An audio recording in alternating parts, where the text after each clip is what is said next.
তোমার হ্যান্ডরাইটিং কি ভালো? তুমি কি জানো তোমার হ্যান্ডরাইটিং দেখে তোমার ব্যবহার, তোমার আচরণ এগুলো সব যাচাই করা যায়? Yes. Hi, I am Koel from Kolkata. আর পেশায় আমি একজন শিক্ষিকা, আর গত 17 বছর ধরে আমি শিক্ষকতা করছি। যেহেতু আমি একজন বাংলা মাধ্যম স্কুলের শিক্ষিকা, সেখানে একটা খুব কমন প্রবলেম আমাদের সচরাচর চোখে পড়ে, যেমন হাতের লেখা। একটি বাচ্চা যখন ক্লাস 6-এ আসে, আমরা যখন প্রথম দেখি তার হাতের লেখা দেখি, আমরা কিন্তু বুঝে যাই যে সে পড়াশুনোয় কীরকম, আচার আচরণ কীরকম, এইটা কিন্তু আমরা বুঝে যাই। তখন থেকেই শুরু হয় একটা স্ট্রাগল। কারণ যখন একটি বাচ্চা, সে যখন শিশু, তাকে যখন একটা জিনিস শেখানো হয়, সে যত তাড়াতাড়ি গ্র্যাস্প করতে পারে, সে কিন্তু যত আস্তে আস্তে বড় হয় সেই জিনিসটার সাথে অভ্যস্ত হয়ে যায়, এবং স্বাভাবিকভাবেই তখন নতুন কোনো অভ্যেস তৈরি করাটা খুব স্ট্রাগলিং হয়। তোমরা অনেকেই নিশ্চয়ই জানো, আবার অনেকে জানো না, যে হাতের লেখা নিয়ে যারা রিসার্চ করে থাকে, হাতের লেখা নিয়ে যারা অ্যানালাইসিস করে, তাদেরকে আমরা গ্রাফোলজিস্ট বলি, আর এই বিষয়টাকে আমরা বলি গ্রাফোলজি। তো এই যে গ্রাফোলজি মানে অর্থাৎ তোমার হাতের লেখা দেখে তোমার চারিত্রিক বৈশিষ্ট্য এবং তার সাথে তোমার আচার আচরণ, তোমার ব্যবহার সবটাকেই অ্যানালাইজ করা হচ্ছে গ্রাফোলজি। তাই জন্য একটি বাচ্চা যদি স্ট্রাগল করে তার হ্যান্ডরাইটিং নিয়ে, তার পড়াশুনো নিয়ে, তার উচ্চারণ, তার স্পেলিং, তার মানে, তার সবটাই যদি একটা স্ট্রাগল হয়, সেইটার প্রতিফলন কিন্তু তার হাতের লেখায় হতে পারে।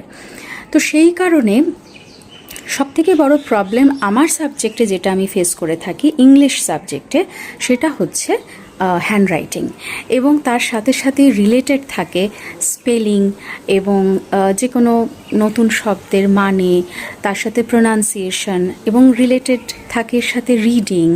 তো একটা বাচ্চা যদি ঠিক মতন না লিখতে পারে, সে যদি একটা শব্দের অর্থ না বোঝে, সে যদি একটা বানান ঠিক মতন না পারে, প্রোনাউন্সিয়েশন না পারে, সে রিডিং কী করে পড়বে? তো সেই জন্য রিডিংটা যদি সে পড়তে না পারে, ভবিষ্যতে আমাদের বাই ডিফল্ট আমাদের 8 পর্যন্ত পাস ফেল নেই ঠিকই, বাট 8-এর পরবর্তীকালে 9, 10, 11, 12 এইগুলোতে যখন একটি বাচ্চা পৌঁছয়, তখন কিন্তু সে রীতিমতন স্ট্রাগল করে তার রিডিং এবিলিটি নিয়ে। আর বিশেষত আমি বলবো ক্লাস 10, 11, 12-এ কিন্তু রিডিংটা যদি না পারে একটি বাচ্চা, সে কিন্তু ভীষণ সমস্যায় পড়ে। তো আজকে আমি এই সমস্যাগুলোর কথা বললাম ঠিকই, তোমরা কারা কারা এর সাথে একমত আমাকে অবশ্যই জানিও।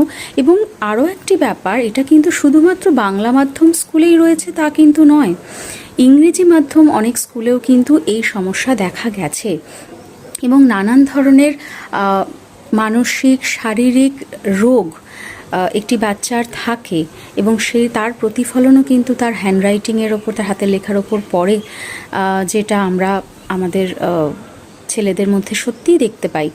তো এই জিনিসগুলোকে একদম আর্লি ডিটেক্ট করাটা খুব বেশি প্রয়োজন।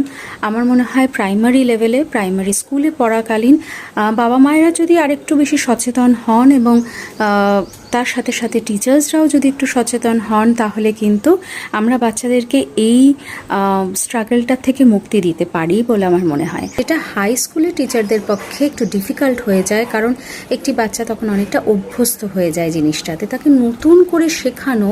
এবং আমাদের স্কুলগুলোতে এমনই স্টুডেন্ট স্ট্রেংথ যে একটি বাচ্চাকে পার্সোনাল অ্যাটেনশন, একটি বাচ্চাকে ইন্ডিভিজুয়াল অ্যাটেনশন দিয়ে তাকে সেটা শেখানোটা খুব স্ট্রাগলিং। আজকালকার দিনের জেনারেশন অর্থাৎ জেনজি, যাদেরকে নিয়ে আমি মাঝে মাঝেই কথা বলে থাকি, তো তাদেরকে নিয়েও বলবো যে তাদের হ্যান্ডরাইটিং, একটা রিসার্চ অনুযায়ী জানা গেছে যে এই হ্যান্ডরাইটিংও কিন্তু আস্তে আস্তে আস্তে আস্তে ডেটারেট করছে। তো তার কারণ অবশ্যই হাতের মুঠো ফোন, এবং সেখানে নানান ধরনের SMS এবং নানান ধরনের শর্টকাট ওয়ার্ডস আমরা অনেক কিছু শিখে গেছি, এবং যেখানে আমাদেরকে নিজেদেরকে হাতে লিখতে হয় না, আমরা আমাদের ফোন ইউজ করে থাকি। তো স্বাভাবিকভাবেই আমরা আমাদের হ্যান্ডরাইটিংটা জেনজিদের মধ্যে কিন্তু ডেটারেট করতে দেখতে পাচ্ছি দিন দিন, উইচ ইজ অ্যালার্মিং। আমি ক্লাসরুমেও এই নিয়ে নানান ধরনের কথা বলে থাকি, নানান ধরনের টিপস দিয়ে থাকি।